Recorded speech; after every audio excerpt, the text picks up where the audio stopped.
Governatore Frediga ha presentato oggi un importante accordo con Ryanair e 2 nuove destinazioni.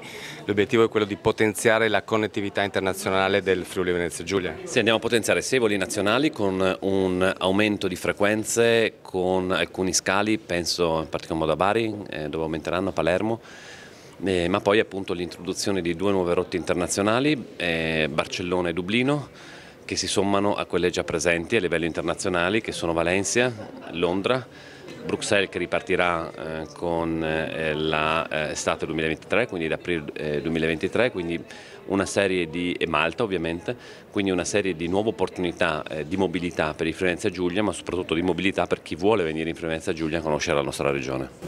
In prospettiva quindi è previsto anche un potenziamento del polo intermodale?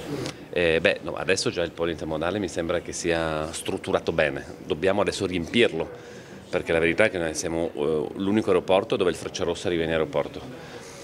Stiamo vedendo anche di fare ovviamente tutta la parte mobilità su gomma, rafforzarla sempre di più, c'è la parte ovviamente di scambio e la parte aeroportuale.